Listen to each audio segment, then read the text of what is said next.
இவன் தண்ணீரை சூடு பண்ணாலே அந்த நுண்ணுயிர்கள் செத்து போயிரும்னா, இவன் பியூரிஃபை அப்படிங்கிற பேர்ல நம்மள சுத்திகரிக்கிறேங்கிற பேர்ல நல்லா கவனிச்சுக்க. பல்லாயிரக்கணக்கான இந்த நச்சு பொருள்களை போட்டு இந்த போத்தல் நினைக்காத, இந்த போத்தலை தயாரிக்கிறது பெட்ரோலியம் மூலப்பொருள். பெட்ரோல்ல கடைசி கழிவு தான் தாரு, இந்த பிளாஸ்டிக். 162 மில்லி லிட்டர் பெட்ரோல் ஒரு போத்தலை தயாரிக்க தேவைப்படுது. பயந்துராத, நல்ல கவனி.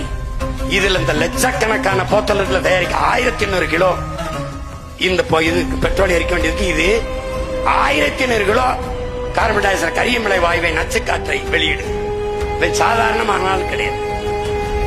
இப்ப அதுக்குள்ள இருக்க நுண்ணுயிரிகள் கொன்றதுனால தண்ணீரை நாம குடிப்போம், தாக நிற்கும்.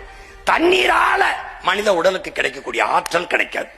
அதனால என்ன செய்யுதுன்னா முட்டி வலி, சோர்வு எல்லாம் வருது, கண் பார்வை இழப்பு எல்லாம் வந்துருது. பிறக்கும் போதே குழந்தை புற்றுநோயோட வந்துருது. பிறந்து 3 வருஷத்துல புற்றுநோய் வருது. இது தாய்ப்பாலை தவிர எதுவும் செய்யல. புற்றுநோய்ங்கிறது புகையில சாப்பிட்டா, ஹார்ன்ஸ் சாப்பிட்டா, பான்பராக்கு போட்டா வரும்னு நினைச்சேன்.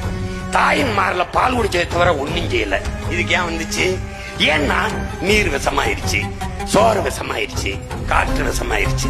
காரணம் யாரு? இந்த ஆட்சியாளர்கள். உனக்கு புரியுதா? இந்த